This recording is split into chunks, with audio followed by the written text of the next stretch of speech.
저희가 함께 살펴볼 자료들 속에서 한 청취자분의 사연이 눈에 띄었는데요. 먼저 좀 들어볼까요? 저는 60대 중반 여성입니다. 몇 년 전 고혈압 진단을 받고 약을 꾸준히 먹고 있는데도 혈압이 좀처럼 안정되지 않네요.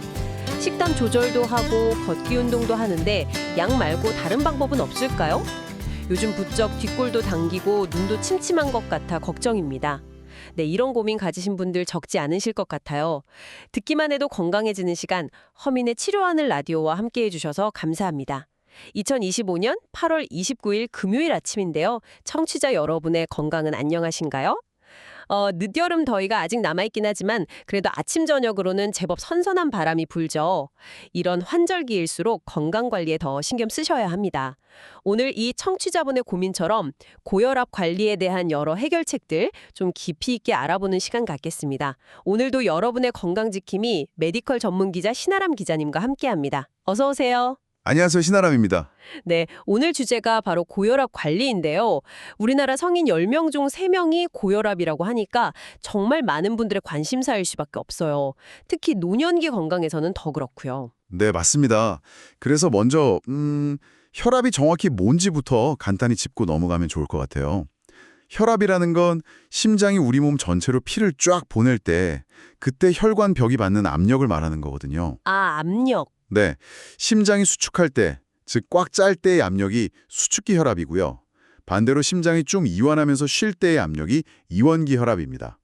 보통은 이 수축기 혈압이 140mm Hg 이상 또는 이완기 혈압이 90mm Hg 이상일 때 이걸 고혈압이라고 진단하게 되죠. 그렇군요. 140에 90.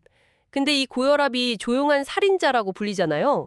그 이유가 별다른 증상이 없는 경우가 많아서라고 하던데요.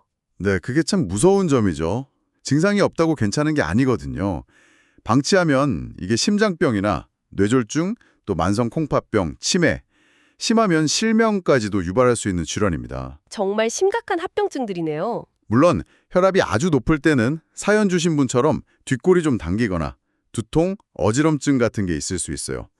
또 눈앞이 흐려지는 시력장애나 가슴 답답함, 통증, 몸이 붓는 증상, 걸을 때 다리 통증 같은 게 나타나기도 하고요. 아, 그런 증상이 나타나기도 하는군요. 네, 하지만 중요한 건 이런 증상이 없는 경우가 훨씬 더 많다는 거예요.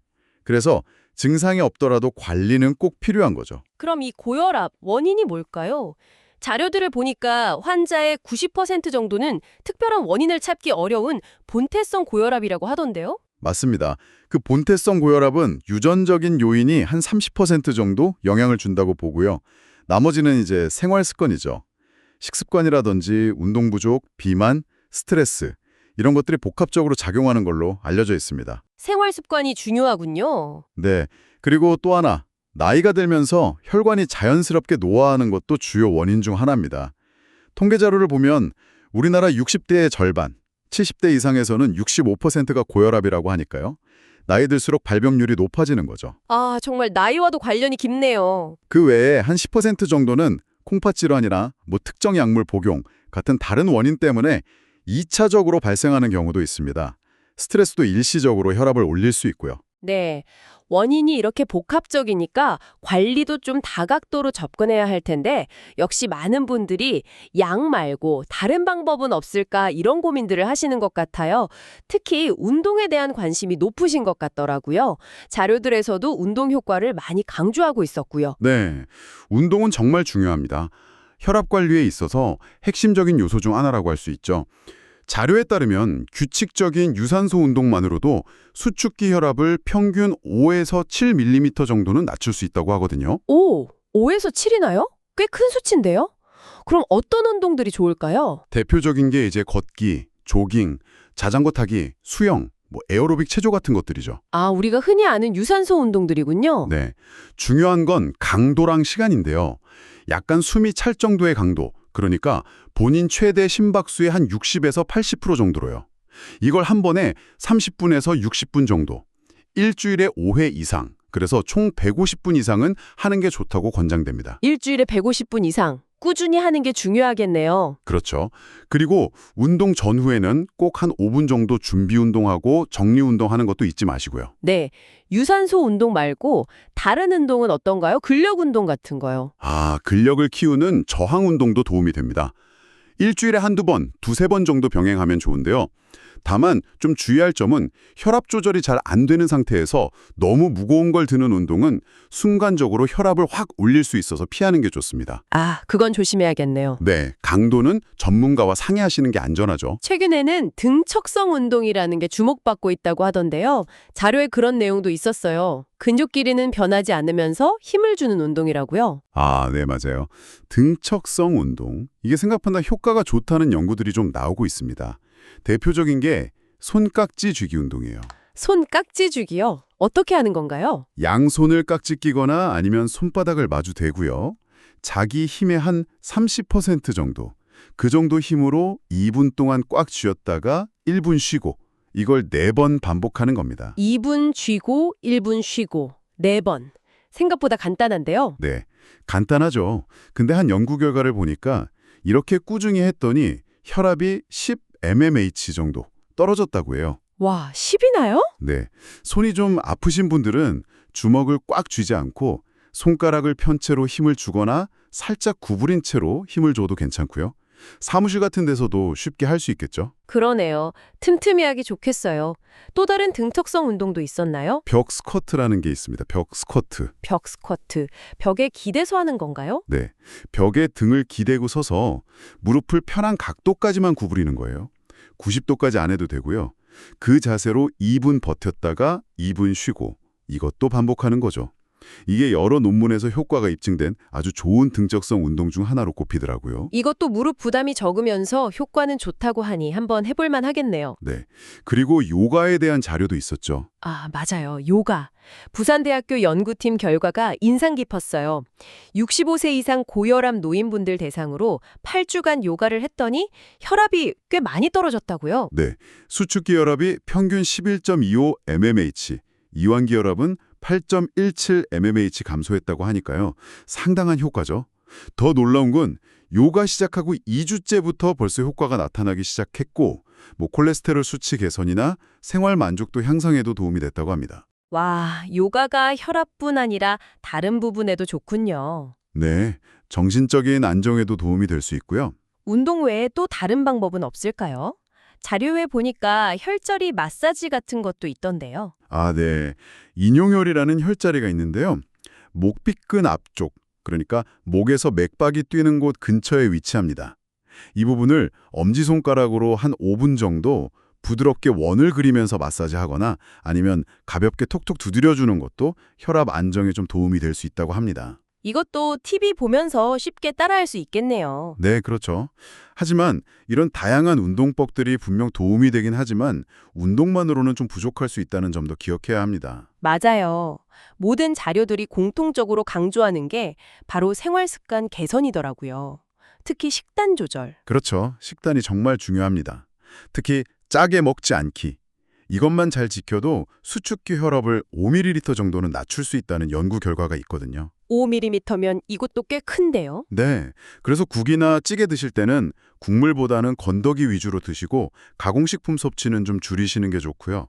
대신 채소나 과일, 통곡물, 저지방 단백질 위주로 드시는 게 좋습니다. 체중 관리도 빼놓을 수 없죠.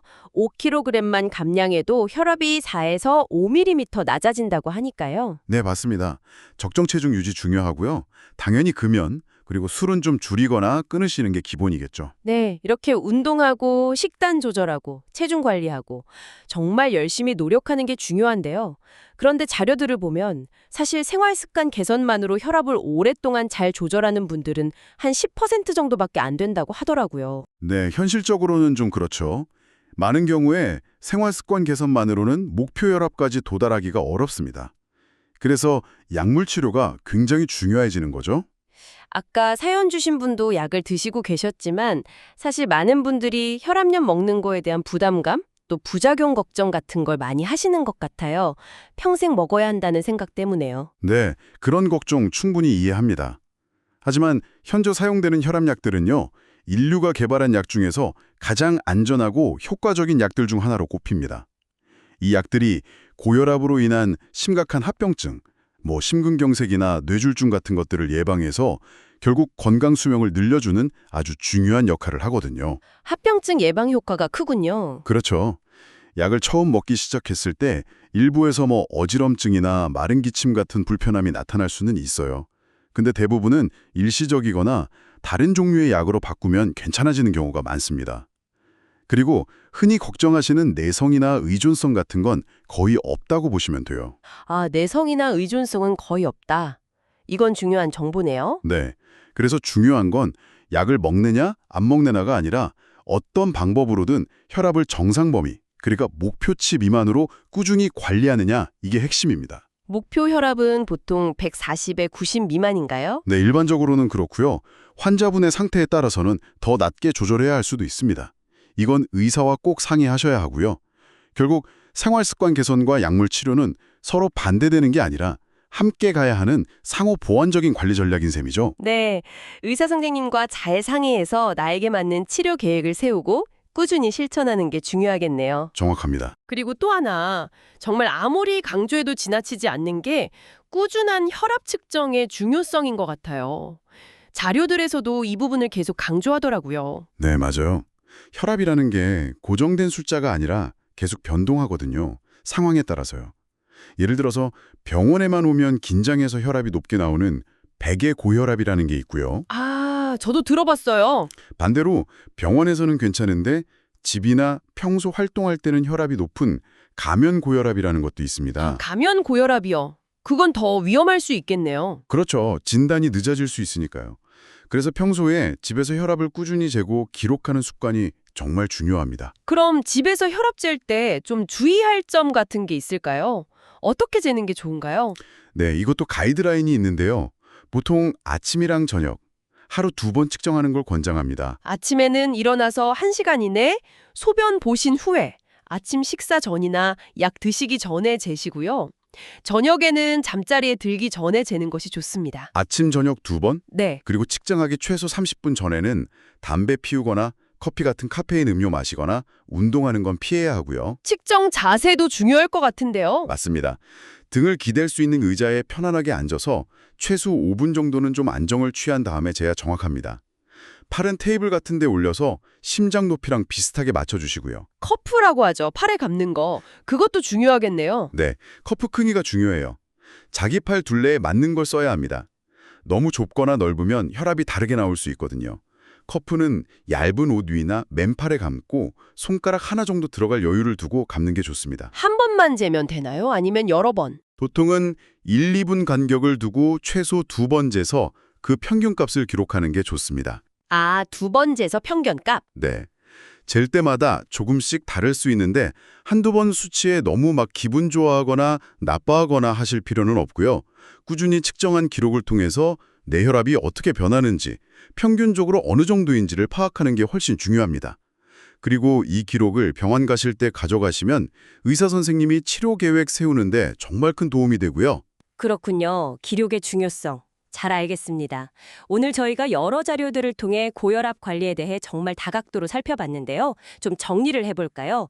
건강한 식단, 꾸준한 운동, 특히 오늘 이야기 나눈 손깍지 주기나 벽 스쿼트 같은 등척성 운동, 또 요가 같은 것들이 혈압 관리에 도움이 될 수 있다는 점. 네, 생활 습관 개선이 기본이죠. 하지만 많은 경우에 이것만으로는 부족할 수 있어서 필요하다면 의사와 상의해서 안전하고 효과적인 약물 치료를 함께하는 것이 중요하다는 점.